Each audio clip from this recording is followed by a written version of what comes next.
Hello, friends. In the previous lecture, we saw different models for modeling the risk of mortality, namely the mu-x. Gompertz and Meckham's models are mainly used in the actuarial statistics. They help in modeling the mortality of a person which increases with age. And also, there is a chance cause added by Meckham's.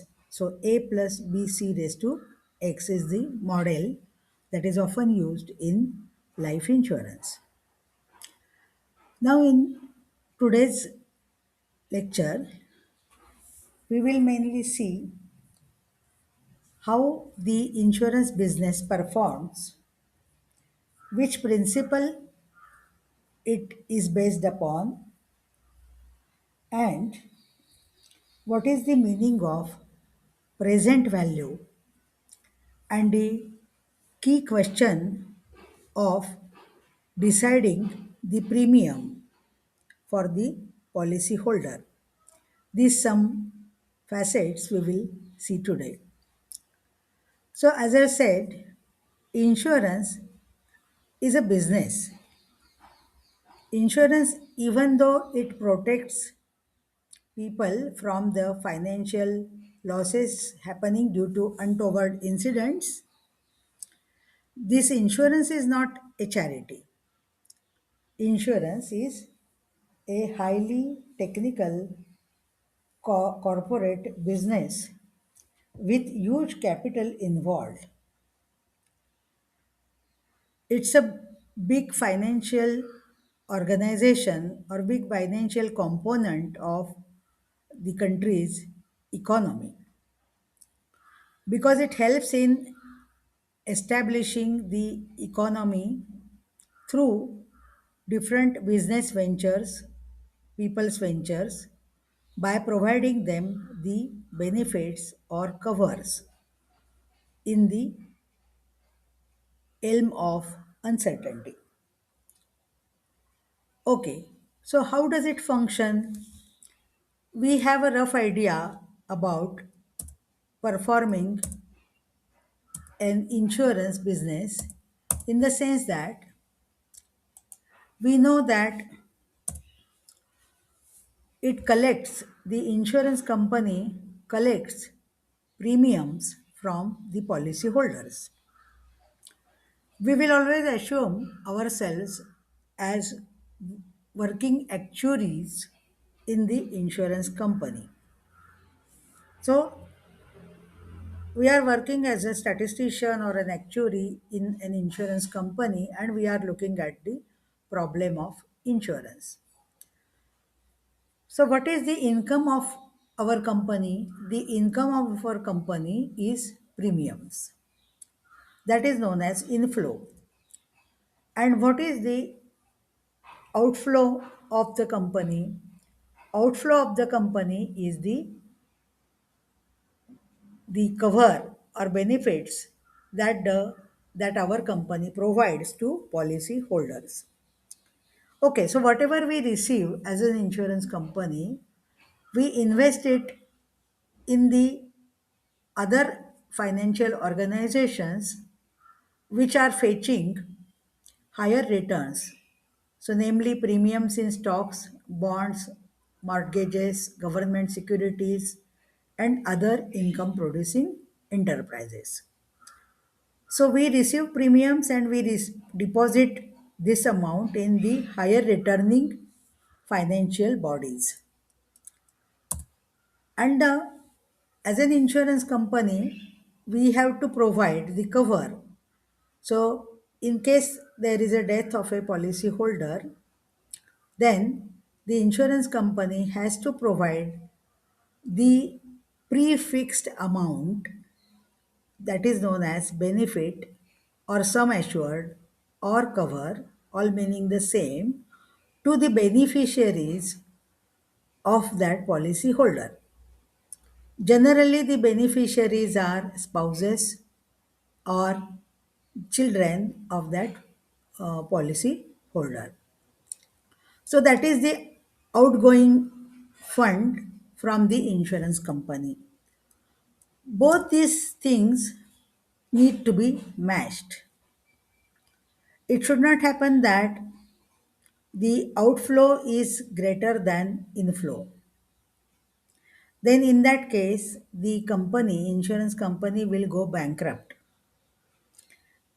This happened in the years of COVID, whenever there were huge claims, and therefore they have to provide those benefits, and many insurance companies went bankrupt, but which was a very, very rare pathological case.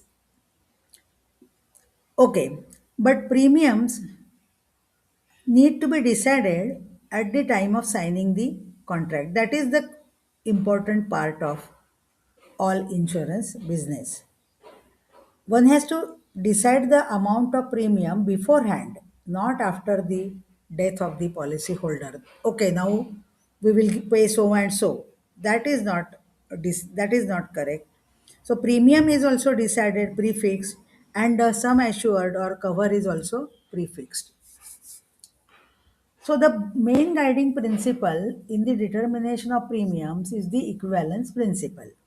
So as I have said, if the outflow is greater than inflow, then there could be a problem to the insurance company. On the other hand, if the inflow is greater than outflow, then the company is not performing to its maximum efficiency, isn't it? The funds are lying idle, and that is not also a good sign. So the outflow should be matched with the inflow. Again, we always talk in terms of the expected value because everything is random here, random variable. So, statistical expected value, that is the average, central tendency, or on an average, the outflow should be matched with the inflow. So, that is the main guiding principle for the determination of premiums, and it is known as equivalence principle. Inflow is via premiums and interest, and outflow is via payment of claims and administrative expenses. There is a cost of running this insurance business. Also, there are offices, people, agents, staff working for that insurance company. So, their payments, their pay scales, salaries, and other administrative expenses need to be taken in consideration before deciding the premium. Now, in insurance literature, what we call in statistics the expected present value, this is generally referred as the actuarial present value, and the short form for it is APV. Because money is involved and we are going to talk about the present value of money, therefore the discipline of economics and finance come into picture. Now let us try to understand what is the meaning of present value of money. Everybody knows this formula which we have learnt in our schools. If amount P is the principal saved in a bank which gives you the rate of interest as I per rupee, actually this rate of interest as I upon 100. Okay, so when we say 5, it means it is 0.05 here. So P into 1 plus rate of interest raised to n, where the n is the period, amount after period, n years. So P amount is invested, I is the rate of interest, and then n is the total number of years that you are investing the money. So you know that if P amount is invested, then you are going to get A after n years. That means A is the amount. For example, if rupees 10,000 are deposited in a bank for 5 years, then P is 10,000, N is 5, rate of interest is 6%, so it is 0.06 per rupee, and then you can calculate this amount. That means this amount 10,000 will become 13,382.26 after 5 years. So today's 10,000 will become 13,382 rupees and 26 paise after 5 years. That's what it means. Now, how to look at it? We are looking at it from the reverse kind of thing, in the sense that the amount 13,382 rupees after 5 years is today's 10,000. Is today's 10,000. Let me clarify it further. How much money should be deposited today so that after 5 years one will get rupees 10,000 instead of that complicated number 13,000? I want 10,000 after 5 years, and rate of interest is 6%, so my amount becomes 10,000. And then how much should I invest today? That's the question we are trying to answer. And then you solve it in the reverse manner, then you get it 7,472.58. So if I invest 7,472 and 58 paise today, then after 5 years, I am going to get 10,000 rupees. That means the present value of 10,000 rupees is 7,472.58. That's what it means. Okay. So if you look at this, then it was P is equal to A, this is A amount, A into 1 plus I raised to minus 5. 1 plus I raised to minus 5. So if you have P as 1 rupee and n number of years 1, then the amount is going to be 1 plus I. At the end of second year, the amount is 1 plus I square. At the end of nth year, the amount is 1 plus I raised to n. So 1 accumulates to 1 plus I raised to n after n years. So if you look at it from the other side, just as we saw in the previous example, then the amount, if it is to be 1, then the P is equal to 1 plus I raised to minus 1. If the amount needs to be 1 after n years, then the present value needs to be 1 plus I raised to minus n. So, 1 plus I raised to minus n is the present value of 1, which is after n years. Okay. Now, what is this? 1 plus I raised to minus 1 is also known as discount factor, which is the present value of 1 unit to be received after 1 year. So V raised to n, that is 1 plus I raised to minus n, becomes the present value of 1 unit to be received after n years. Same thing is spelled out in notation here. One doesn't have to worry about too much about this notation. So 1000 V raised to n, the present value of 1000 units to be received after n years. Let us see two examples. The first example that we will see is, suppose Anil wants to purchase a television set. It costs rupees 60,000. He decides to purchase it in installments. Say 10 annual equal installments. What will be the installment? Okay, you got the question. Cost is 60,000. He wants to purchase it. He wants to purchase it in installments. He is not going to pay 60,000 right away. He is going to pay 10 annual equal installments. That means he will be paying 10 years. Okay. He will be paying 10 years.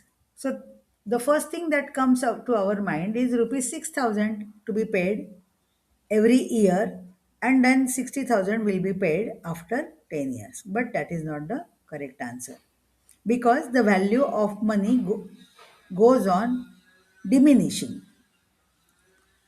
Now, suppose he decides to pay the installment as I. He needs equal installment.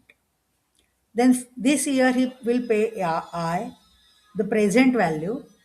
This year remains the same because it is the same year. Next year, even though he pays I, the present value of that installment becomes IV, just as we have seen here, IV. And then, and so on and so forth. So IV square, IV raised to 3, IV raised to 4, and so on and so forth. IV raised to 9 will be the present value of the last installment that he pays in the 10th year. So all this is how much all that he pays throughout the 10 years, and that should match 60,000. That should be the value 60,000. So if you do this reverse calculations, you can see that I comes out to be equal to 7,690 rupees 22 paise. Forget those 22 paise. So instead of 6,000, this person will have to pay 7,690, almost 7,700 each year, even though the scooter purchase price is 60,000. He has to pay more because he is staggering his payments. That is how the uh, concept of present value is known. And then administrative expenses to be added to consider that. So that's a different story. Now let us see directly a different next example of the what we say the term life insurance. I will explain those notations in that example itself. Let us see this example. It's a term insurance, 3-year term insurance. What does it mean? That if the person dies, if the policyholder dies during the term of 3 years, then only his survivors or beneficiaries are going to get the benefit. If he survives through 3 years and afterwards he dies in fourth year or fifth year or 10th year, then the policyholder will be only paying the premiums and the beneficiaries are not going to get a single paisa. Understood? That is what is the meaning of term insurance. Okay. So an individual of age 30 decides to purchase 3-year term insurance of rupees 20,000. What is the meaning? That is, he is going to get 20,000 or his beneficiaries are going to get 20,000 in case of his unfortunate death during the period of 3 years. The premium is to be paid in two installments, and then the rate of interest is 10%. The chances of death in the age 30 to 31 is 0.002, 31 to 32 0.0025, 30 to 33 is 0.0050. What does this mean? That is, out of the 1000 people of age 32, 5 people die before reaching the age 33. You can interpret. Q means they die, and P means that person survives.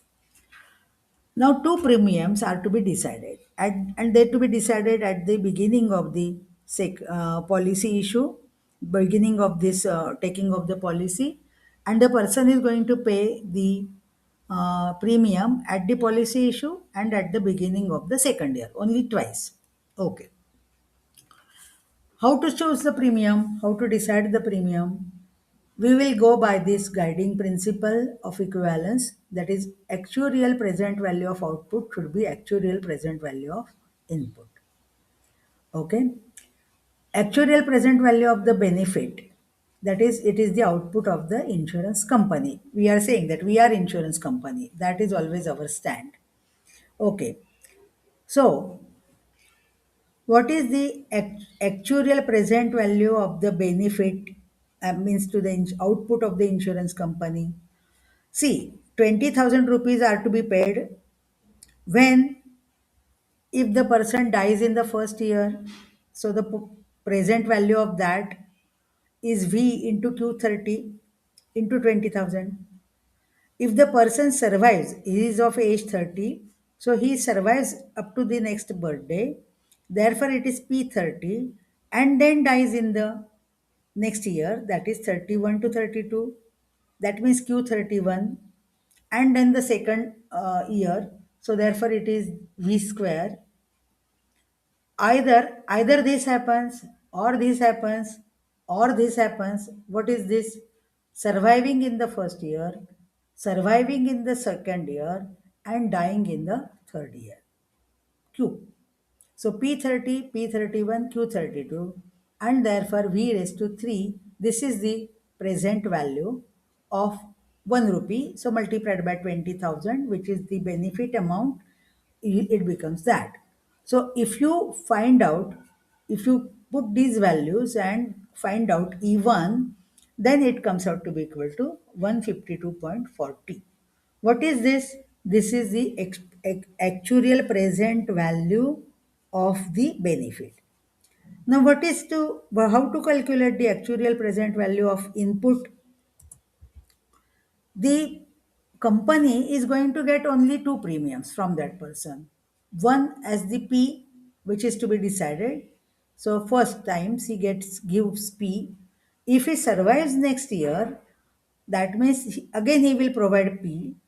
So P30, that is the probability of survival, and the premium amount P, and V, because we have to cater for its present value. So P plus P30 PV, V is equal to 1 plus I raised to minus 1. We have seen P30 is known to us, Q30 is this, so P30 is 1 minus that, and then it turns out to be equal to 1.9072P. So give the guidance principle, equivalence principle gives us the equation 1.9072P equal to 152.